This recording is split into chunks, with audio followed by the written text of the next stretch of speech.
This case that was heard by Judge Barr and transferred to you for the second hearing was filed with the proper court. State of Michigan is now back in session. May be seated.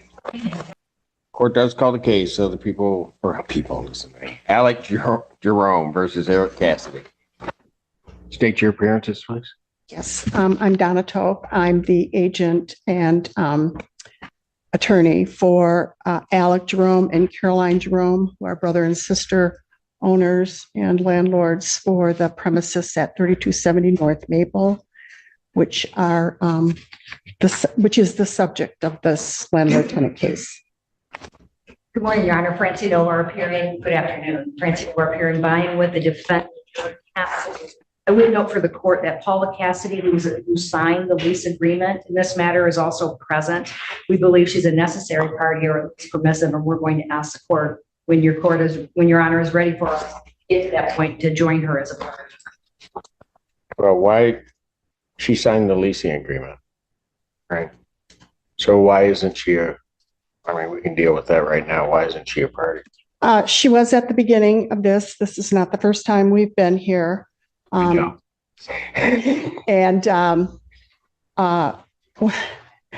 we have in our clause, we have a joint and several liability in our lease.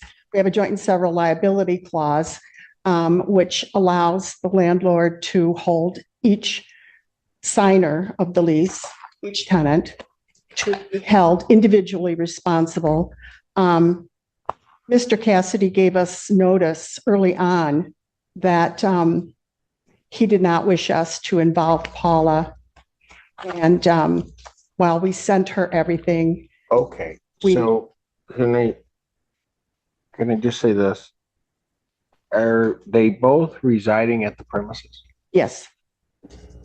Okay, so this is a non-payment of rent case. Yes. Okay, so assuming that you prevail and the judgment is then entered and your remedy under the judgment is to evict, how would you intend upon doing that? Well, if we go forward and this case is allowed to be as it should be against Mr. Cassidy, and he is ordered to pay and he doesn't pay, we would evict him. And we would then. But seriously, I okay. Hear you, but from a practical standpoint, how are you going to do that? Because as the landlord, you would be required to not only have him, you would no longer be able to give him access to the property. I don't know how you would then present that or prevent him from then having access to the property. And you would have to remove all of his items from the premise.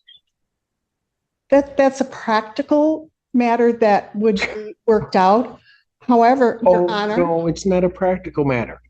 You won't get a red. I have, for 20 some odd years, I will not sign a red because if I can't, I have at the end of the case, if the landlord prevails, I have to, my order is that the sheriff or court officer restore the premises to the landlord. That is on the order. You can't do that if you're only doing you're only doing one person in a. As we go through this process, which in your 27 years of experience, you know, is very lengthy and lots of delays take place. If Mr. Cassidy doesn't pay the amount that we are asking for, we would then process and join Mrs. Cassidy, Paula Cassidy. But we're not at that point yet. Join her in what? Well, we would serve a notice. We would, start proceedings against her because she has not paid the rent either. But But from the beginning, Mr. Okay. Cassidy has been the In my one who 27 said years, to but not it's actually involve. been a whole lot more than that. That's just silly. Because what would end up happening is his judgment will be there. Then by the time you begin the other case, your 56 days is going to expire. So you're going to have a hearing to evict him from the premise. I mean, it just, that makes no sense to me. Okay. It really doesn't. I mean, I of all things, I want to make sense to you. I mean, that would be my goal here. Okay. So, Well, folks, one we're of the going to have. One of the reasons that we did not involve Paula was we learned from Mr. Cassidy, he asked us to not involve her early on. And because she has suffered severe medical issues. And we sort of felt like that should be taken into consideration. And since he was the one that did all of the paying, all of the, interaction, we would leave her out of it and try to not make her situation any worse than it already was. We do not object to her joining if that's what they want to do, but that's not what he said he wanted to have happen. Since we're on the issue of parties, the plaintiff is also not really the proper party. The contract is between Cambridge Family Holdings LLC and my client and his wife, and the plaintiffs are Alec and Caroline individually. They signed the lease. They're the owners of the property. I am their agent. I manage the lease. I manage the property, and I am their attorney. Who is the landlord-tenant? Cambridge Holdings LLC. Family Holdings LLC. Cambridge Family Holdings LLC manages the property. That's the management company. That is my company, and you make the payments to Cambridge because we manage the property. We collect the rents. You're under the lease. The lease says the landlord, Cambridge Family Holdings LLC. So I see it. Add them. Can we go back to the defendant? The notice, I appreciate what you said regarding why you may not have involved Paula. And maybe I'm making an assumption. Eric and Paula, they're married. Yes. So one of the first questions regarding the defendants is, while the lease is joint and several in terms of certain liabilities, the interest in the property is really by the entirety. So I'm not even clear that you could split it. Under the terms of the lease? They're married, so their interest in the tenancy, the leasehold estate, is going to be by the entires. And it's indivisible. Certainly there are obligations under the lease. You might do a joint and several, like in terms of who's paying what, who's doing whatever. But I don't think you can proceed in that fashion, because their leasehold interest is indivisible from one another. Are you proposing that we agree to join Paula in this? I have no problem with that. I just was trying to not be the bad person in this whole thing. Counsel, what are you proposing? The court rules do allow, well, actually what we're proposing is we'd like to enforce the mediation provision in the lease and ask the court to require the parties to go to mediation regarding this issue. the court rules do allow the court sua sponte actually to add a necessary party that wasn't. But I don't have jurisdiction over that party. I think you would have jurisdiction over her. I don't have subject matter jurisdiction over her interest in the property. I read the court rule that if she's a necessary party and she agrees. Oh, I know that. However, hey, folks, hold on a minute, okay? I receive subject matter jurisdiction over the interest in the tenancy by the serving of a notice because I'm a statutory court. There's no notice to her. I did file a notice on the first go round, and that notice has not expired, and that was on both Paula and Which Eric. one is in my file?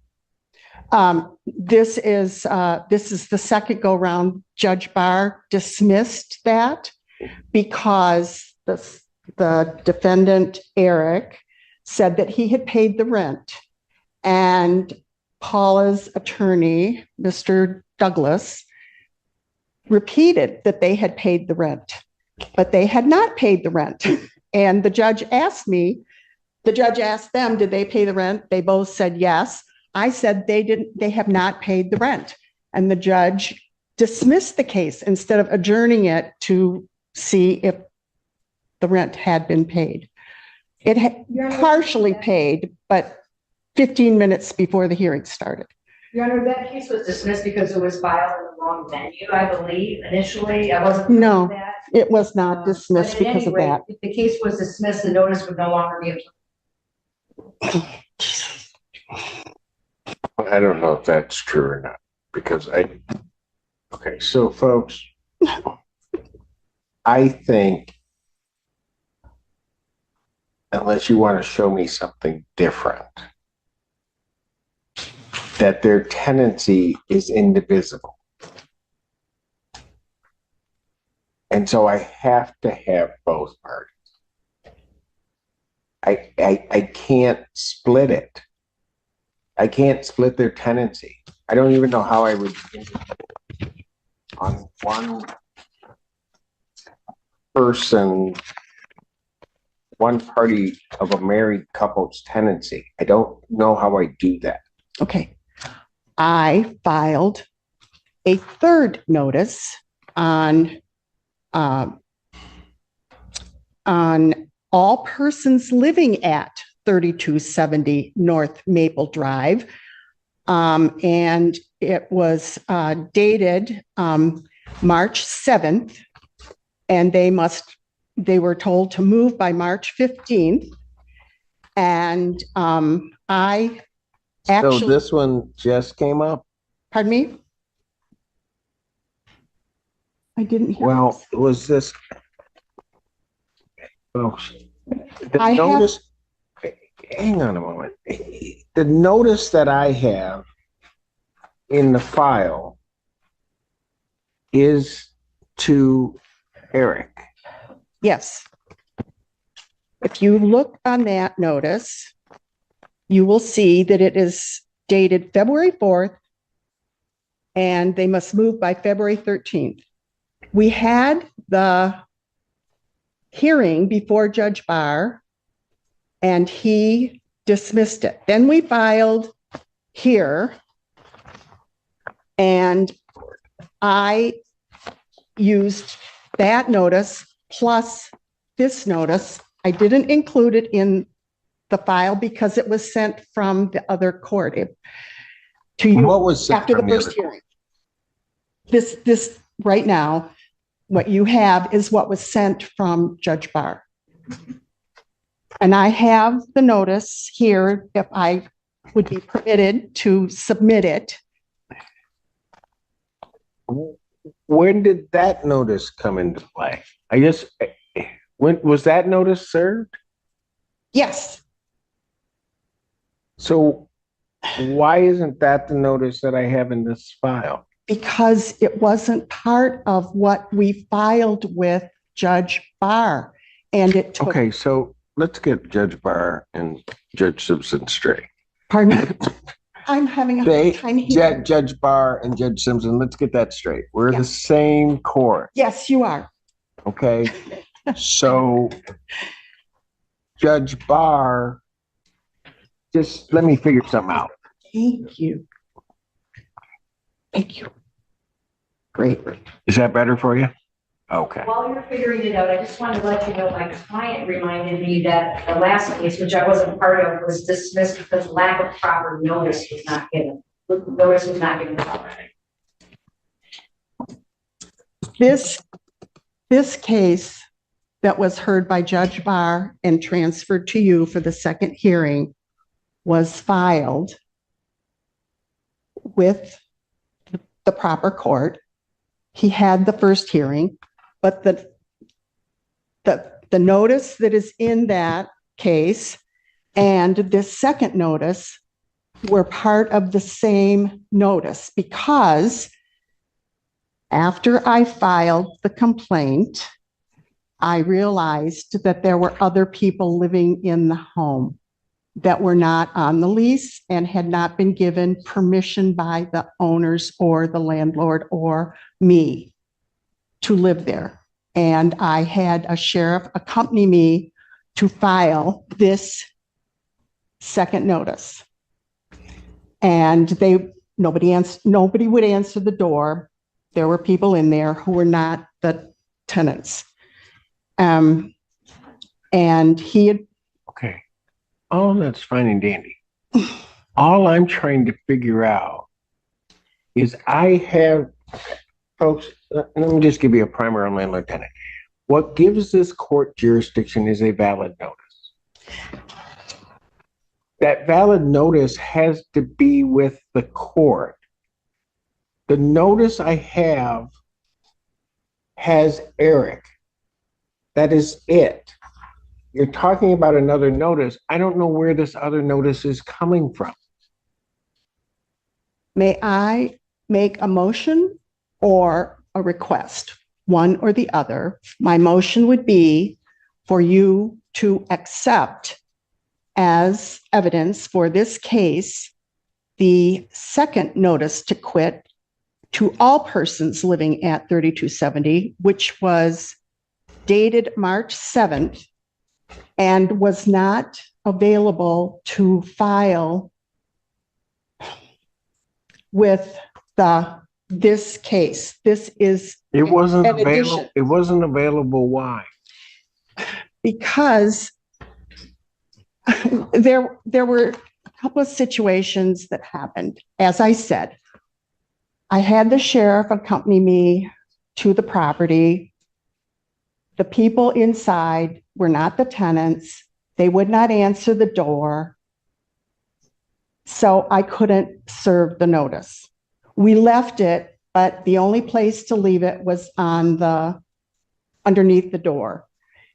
The officer told me that probably could get blown away and there would be no notice, and advised me to serve it again.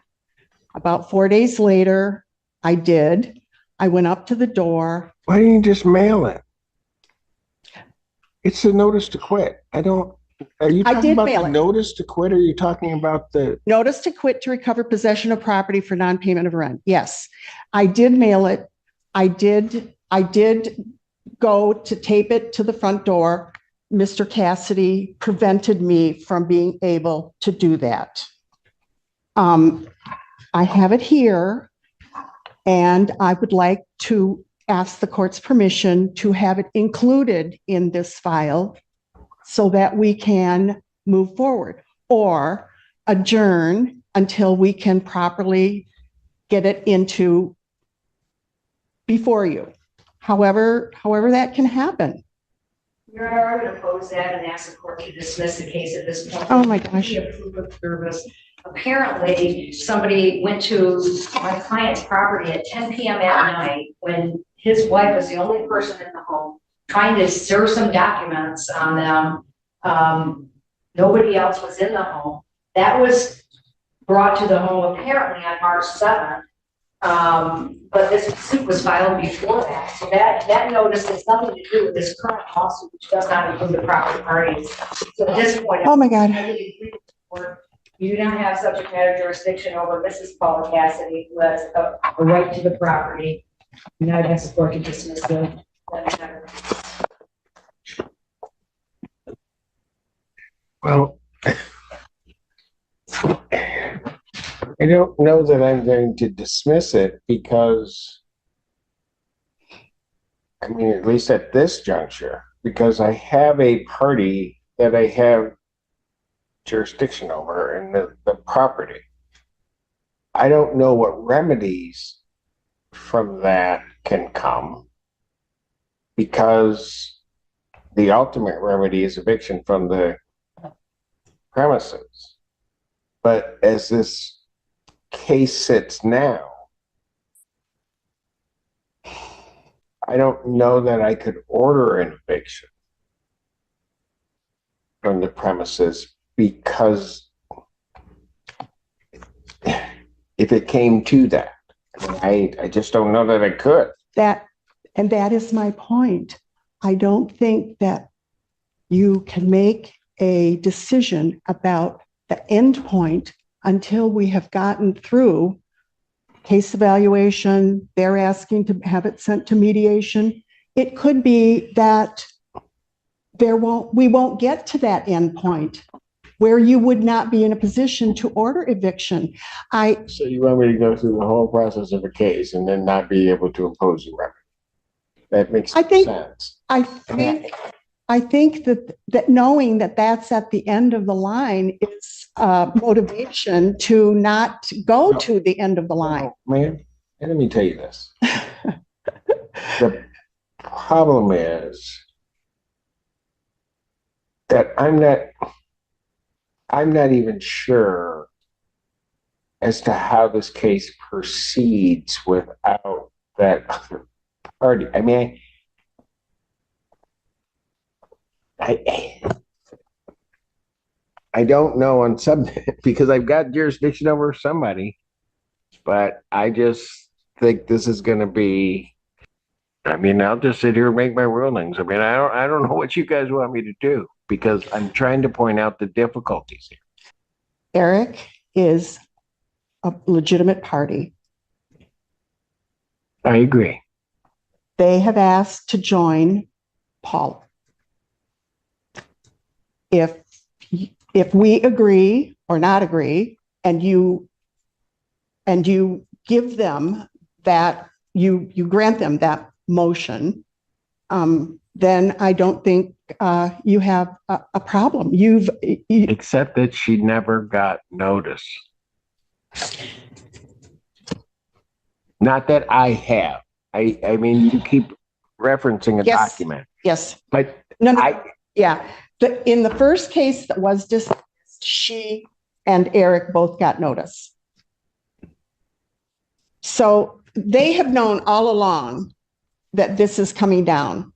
And if I know, I get that. Okay. But what I'm saying is I have to have a notice in the file. That's what gives me the ability to act.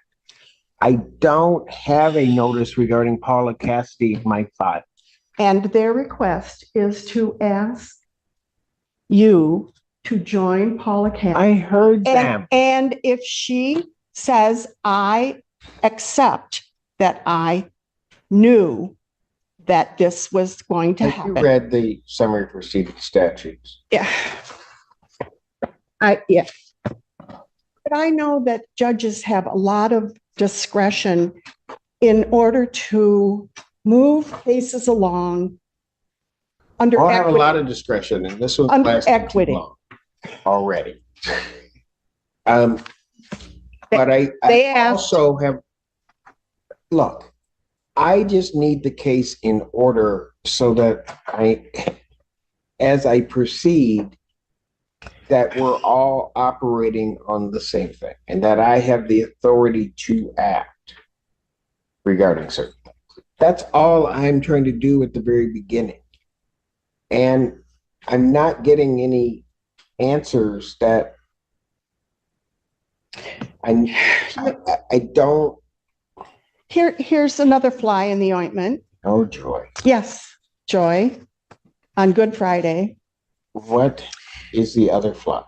The other fly is that when I went to the property to put this notice for all persons living at 3270 North Maple Drive, Eric came out. I was on the outside of the house. I was going to tape it to the front window beside the door. It's a big window facing in. And Eric came through the door, rushing out the door. He grabbed the notice out of my hands and he pushed me physically with his entire body This did not happen. This is just, I can't. understand. off the steps. I'm going to object to this. This is not responsive to your honor's request that council try to provide some sort of subject matter jurisdiction over a necessary party to the case. A sheriff's Yourself a witness to this case? A sheriff's report was filed and the officers interrogated me. I filed a charge and they also interrogated Mr. Cassidy at the house. That's what their report says. I feel like that's a reason that they say they weren't served. Your Honor, I don't even know if that subsequent notice could even apply to the prior lawsuit. The complaint was filed before that subsequent notice was given. It's a prior case. Well, I don't know who was on it. It was Jerome, Alec, and Caroline Jerome, and Eric and Paula Cassidy. I showed it was dismissed on December 8th. Does it give a basis in there? It does not. It just, Can I have that file brought down to me? Before we skip ahead, can I just ask, well, before we try to answer the beginning portions, just skip ahead. Is, folks, this really all about, you say they didn't pay money. They say they did. No. Well, partially. Our position is that they withheld money on advice of the council, previous council, because repairs weren't properly being made. They still don't have a working scope to this day, except for their was less. Not to mention raining that's dangerous, and multiple other issues, Your Honor. Got it. We had an inspection by the Ann Arbor ordinance enforcement officer, Can I, and there were no violations, none. There may or may not have been violations of any particular ordinances, but the lease has been violated because they haven't offered them an oven that works, a stove that works, the railing is. so that I'm clear, this property is located, 30 darn. Okay. Well, no, I shouldn't have said darn, because if it was the city, then I could send this case away. Yes, I started out in the city and they sent me to you. I'm sure they did. Yes, they did. They have that new system, which is very, very difficult. Okay. Now this makes sense. The case was dismissed because it was dismissed because there was a 30-day notice that was sent. The case that was filed was a non-payment case. I checked both boxes on it, both 30-day and 7-day non-payment on the, and I said to the judge, they were not mutually exclusive on the notice. No, but yeah, there's a notice to recover possession of the premises for non-payment, right? I'm looking at the other file. Mhm. The notice that was sent was basically a notice to recover property, basically a termination notice. That's why the case was dismissed. It was as I read the statute, there's the 30-day and then there's the 7-day notice for non-payment that allows eviction. And I thought, I don't see why they are mutually exclusive. Okay.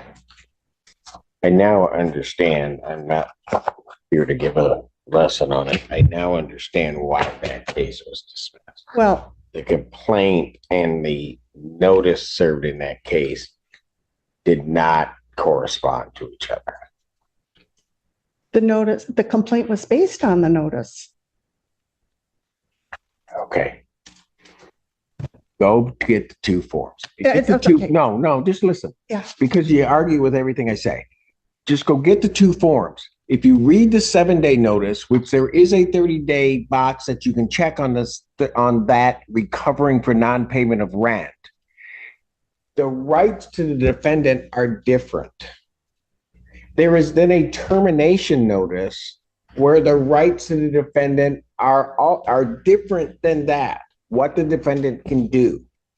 For example, the 30-day notice to terminate does not tell the tenant what they owe, because that's not the issue. The issue is recovering the premises. On the non-payment, it has to say what the landlord is claiming is owed. Yes.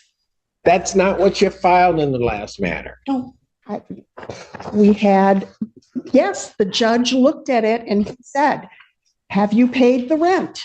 He asked them specifically, and they said, yes, a payment was made. And then I said, no, a payment wasn't made because I had checked the account an hour before we went to court. They both, Paula's attorney and Mr. Cassidy, said we paid the rent. So they were dealing with non-payment of rent. Okay. And the judge was too. I'm just going to rely upon the fact that I reviewed that file. I see why it was dismissed. I'm not going to, I'm not Okay. going to argue with you about. Well, I'm not arguing. I believe, I know everything you say, but what the operating principles in that hearing were non-payment of rent and the notice. Your complaint that you filed was non-payment of rent. The notice that was sent was not a non-payment of rent notice. Okay. Therefore, Judge Barr properly dismissed the case because your notice did not match the complaint. So now that I have sorted that out so that I don't have to have any reference to the previous case because you kept coming back to the notice in that one. Now there's the notice in this case, but now you're saying there was a subsequent notice. Right? Yes, and I didn't make that mistake again on this one. And I was prevented from providing what I consider to be proper notice by Mr. Cassidy. You know what? Even if I assume, for the sake of argument, that everything you're saying is correct, I don't know. I'm not here to handle any Yes. criminal case. Right. But even if I assume that, I'm still not clear why you just didn't mail it. I did mail it. Then why were you there? Because we've had issues about mailing and receiving. And Mr. Cassidy said that he had not been at the house for 3 months, so he wouldn't have gotten it. Look, a notice doesn't necessarily require receipt. The notice says that you had to mail it, that you had to serve it on. If you served it in an envelope and they never opened the envelope, doesn't mean that you didn't even get served with the notice. I just don't understand why you were there. If you could serve the notice, you could mail the notice. Say I mailed the notice, you'd be saying it, there'd be something sworn indicating that you mailed it. The officer that went with me to ascertain who the unknown people were living in the house advised me to come back and tape it on the door. That's The window. fine too. I just don't, That's why I was there. just but you can just mail it. I did. But here's the problem. The problem that I have now is where we were an hour ago. Okay. I have notice on Eric. I do not have notice on Paula in my court file.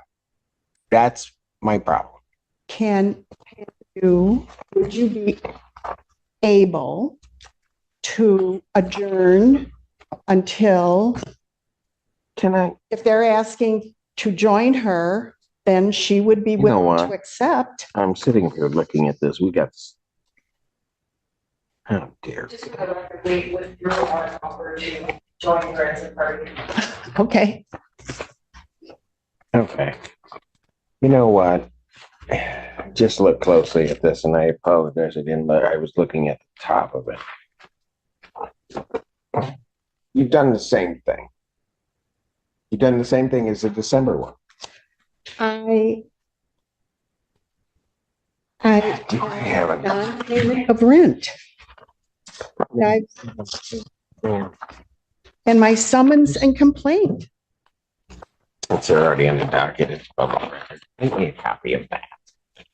On my complaint, number 5, the plaintiff has a right to possession of the property for non-payment of rent. And I gave all of the rent that was due and in arrears. Ma'am. How does the complaint? Yes, The notice that you sent, the one dated February 4th, yes, it says other non-payment of rent. you got a copy of it in front of you, right? Yes, right here. Okay. Did you make me 2 copies? Could you please hand each party one of those? Thank you.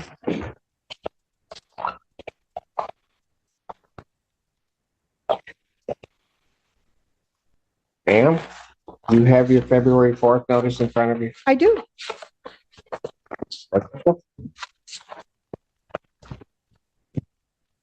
Look at the notice I just gave you. Yes. The notice is entitled, this is a scale form. At the very top. The first, the document you served at a notice was notice to quit to recover possession of property. Mhm. You'll see that the proper document you should have been using is the demand for possession for non-payment of rent.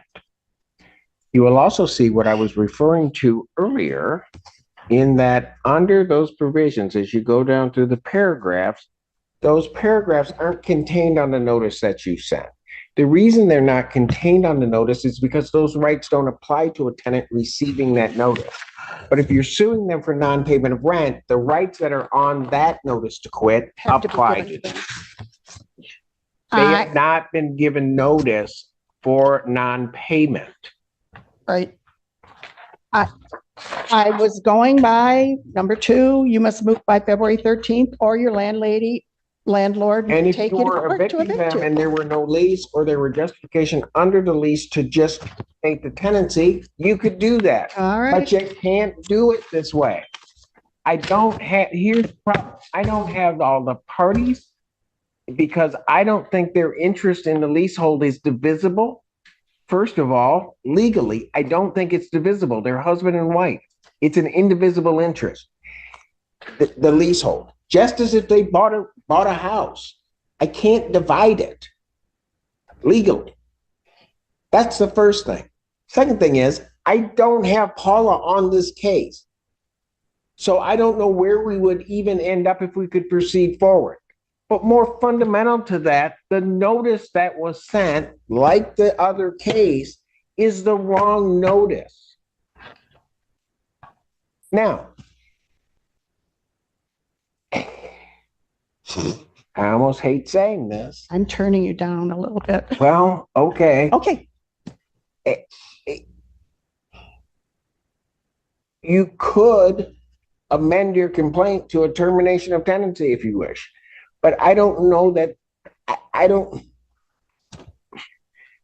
That's what you can do because that's the notice you sent. Well, that would be my request, is to allow me, which Judge Barr did not, but allow me to If I can, correct things. yeah. Here's the problem.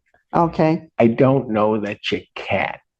Oh, Because even if you were to try to turn it into a termination case, you haven't given them enough notice.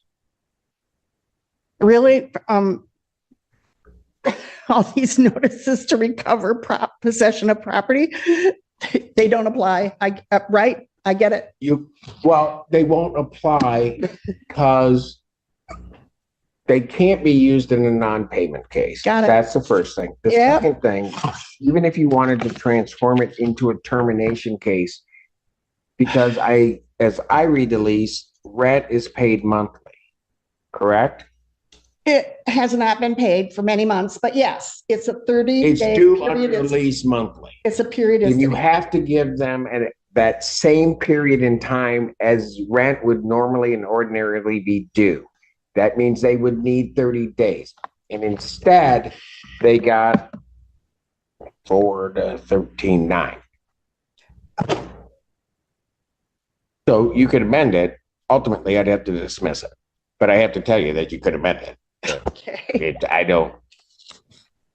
Okay. That's your ruling. That's the way it is. You. So. So they get to now do this the third time, not pay rent months at a time, not pay utilities, live in the house, have other people live in the house for more than 3 days without permission. I'm presuming that is a hypothetical statement. Something. Because if you're asking that the court is giving them permission to do No, that. no, No, it is the inadequacy of the file. That is my- giving that is them the my, ability to do that, presuming that they're even doing that. I do not know, because I have not heard the case. I didn't get past the procedural parts. Case is dismissed. Thank you. This landlord-tenant hearing marked the third attempt by property owners Alec and Caroline Jerome to evict tenant Eric Cassidy for non-payment of rent after 2 prior dismissals, one by the city and one by a previous judge, due to procedural notice errors. The case hit a wall almost immediately over 2 major legal problems. First, since Eric and his wife Paula jointly held the lease as a married couple, their tenancy interest was legally indivisible, meaning the landlord couldn't proceed against Eric alone. Yet no proper eviction notice had ever been served on Paula, whom the attorney admitted she'd intentionally left out at Eric's request due to Paula's health issues.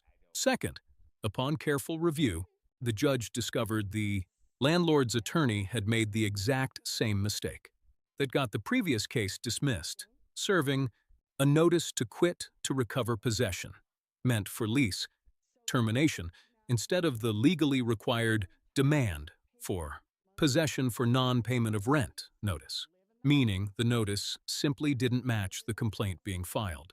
Despite a heated side dispute involving allegations that Eric had physically pushed the attorney off the porch steps during a prior notice-serving attempt, the judge ultimately ruled that the case had to be dismissed once again due to the improper notice, though she noted the landlord could refile as a termination of tenancy case if she wished, provided proper 30-day notice was given this time.